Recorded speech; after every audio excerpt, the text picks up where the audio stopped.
आज हम लोग कक्षा 10 गणित प्रश्नावली 1.2 का प्रश्न नंबर 4 लगा चुके हैं। 5, 6, 7 लगाएंगे।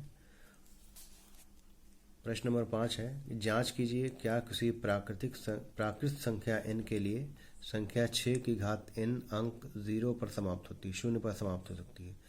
प्राकृतिक संख्या या प्राकृत संख्या एक ही चीज़ है, नेचुरल नंबर इसको कहते हैं। तो कह रहा है कि जांच कीजिए क्या किसी प्राकृत संख्या n के लिए संख्या 6 की घात n अंक 0 पर समाप्त हो सकती है। 6 की घात n का मतलब एक प्राकृत संख्या 6 की घात 1 अगर है या 6 की घात 2 है, 6 की घात 3 है, 6 की घात 1 करेंगे 6 आएगा, 6 की घात 2 कर देंगे 36 आएगा, 6 की घात 3 करेंगे फिर 36 का 6 में गुणा होगा 216 आएगा, 6 की घात 4 करेंगे फिर यहाँ 6 आएगा। किसी भी 6 का कोई भी घात करने पर यहाँ पे 0 नहीं आएगा, तो 0 वहीं पे आएगा जहाँ पर जिसका गुणनखंड 2 गुणे 5 या संख्या 2 से विभाजित होगी या 5 से विभाजित होगी। जैसे मान लिया जाए 2 गुणे 5 है, 10 आ गया। किसी संख्या में 100 आ गया, 10 का वर्ग करेंगे। इसी तरह 1000 आ गया, 3 0 आ गया, 3 बार 2 3 बार 5 आएगा तो 1000 आ जाएगा। 2 बार 2 2 बार 5 आएगा। तो जो संख्या 2 से विभाजित होगी या 5 से विभाजित होगी तब उसके अंत में 0 आएगा, ऐसी संख्या के अंत में। तो ये सवाल यही दिया है कि जांच कीजिए क्या किसी प्राकृत संख्या n के लिए 6 की घात n अंक 0 पर समाप्त हो सकती है, नहीं आ सकती। सवाल दिया है 6 की पावर n, 6 की पावर n, तो 6 का गुणनखंड करेंगे, भाज्य गुणनखंड 2 गुणे 3।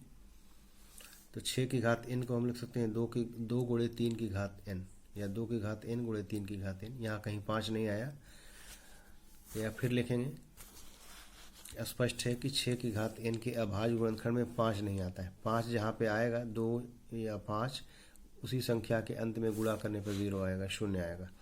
तो यहाँ लिखना पड़ेगा एक लाइन कि 6 की घात n के अभाज्य गुणनखंड में 2 ही संख्याएं केवल आ रही हैं, 2 और 3, इसी के घात होंगे। जबकि कोई भी संख्या 0 पर तभी समाप्त होगी जब उसके अभाज्य गुणनखंड 2 या 2 गुणे 5 होंगे, तभी वो संख्या 0 पर समाप्त होगी। अतः कोई संख्या n कहते हैं बिलोंग्स टू n, यानी संबंध रखती है प्राकृत संख्या से। n का मतलब सभी प्राकृत संख्याएं 1 2 3 4 जो गिनने में काम आती हैं, इसको कहते हैं प्राकृत संख्या। तो 6 की पावर रखेंगे 1 2 3 4 5। तो ऐसी नहीं है कि 6 की पावर n में 0 अंक पर समाप्त हो सकती है। तो यही इसका उत्तर है कि अगर इसका गुणनखंड कोई भी ऐसी संख्या होगी जिसका गुणनखंड 2 गुणे 5 के रूप में होगा, 5 आएगा इसमें 2 गुणे 5, तभी ये संख्या घात करने पर 0 पर 0 पर समाप्त होगी, नहीं तो नहीं आएगी। तो इसका उत्तर हो गया नहीं। प्रश्न संख्या 6 है, व्याख्या कीजिए 7 गुणे 11 गुणे 13 धन 13 और दूसरी संख्या है 7 गुणे 6 गुणे 5 गुणे 4 गुणे 3 गुणे 2 गुणे 1 धन 5। भाज्य संख्याएं क्यों हैं? सवाल में कह रहा है कि ये कैसे पता चलेगा कि ये संख्या भाज्य संख्या है या अभाज्य संख्या है।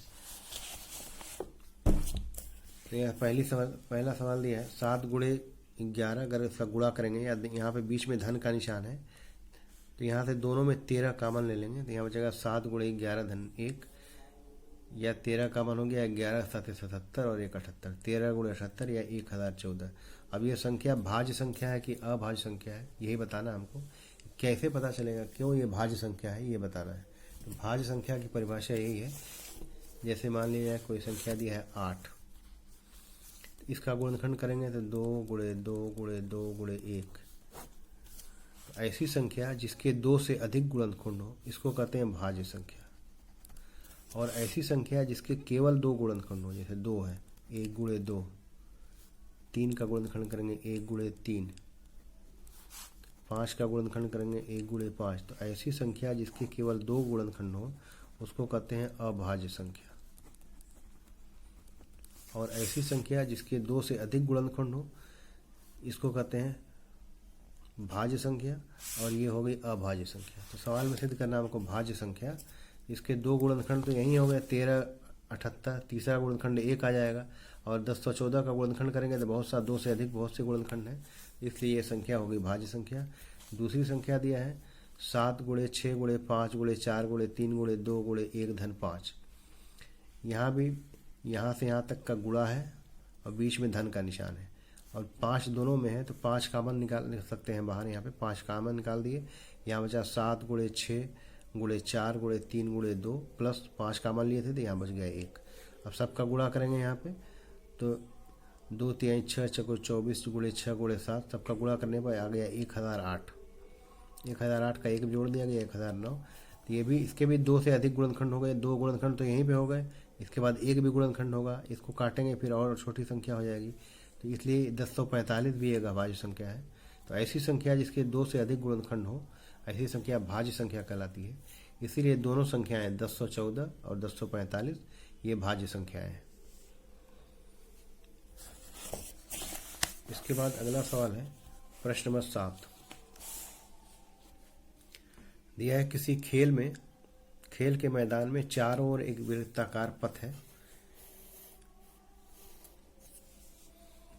एक खेल का मैदान है और इसके चारों मैदान का चक्कर लगाने में सोनिया को 18 मिनट लगते हैं, जबकि इसी मैदान का चक्कर लगाने में रवि को 12 मिनट लगते हैं।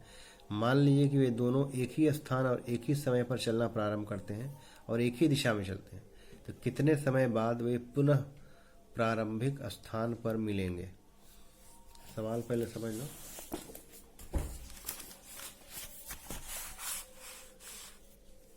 एक यहाँ पे खेल का मैदान है जिस पर 2 लोग हैं, एक रवि है और एक सोनिया है। सवाल में कह रहा है किसी खेल के मैदान के चारों तरफ एक वृत्ताकार पथ है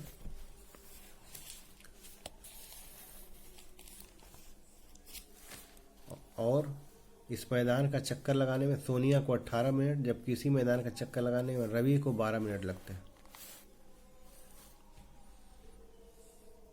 एक आदमी को, रवि जब एक चक्कर यहाँ से यहाँ तक लगाता है इसको लगता है 12 मिनट। सोनिया जब यहाँ से यहाँ तक एक चक्कर लगाती है इसको लगता है 18 मिनट। तो 12 मिनट में अगर एक चक्कर लगाएगा तो पहला चक्कर 12 मिनट, दूसरा चक्कर 24 मिनट, तीसरा चक्कर 36 मिनट, चौथा चक्कर 48 मिनट। तो एक चक्कर में 12 मिनट लगता है इसको। सोनिया जब लगाती है तो पहला 18, दूसरा 36, तीसरा 54, यानी 36 मिनट के बाद ये दोनों जो है एक जगह मिल रहे हैं। यहाँ पे इसका 3 चक्कर हो जाएगा, इसका 2 चक्कर हो जाएगा। अब इसको लगाएंगे कैसे, इसको लिखना पड़ेगा। एक लाइन लिखा जाएगा, सोनिया को एक चक्कर लगाने में लगा 18 मिनट और रवि को एक चक्कर लगाने में लगा 12 मिनट।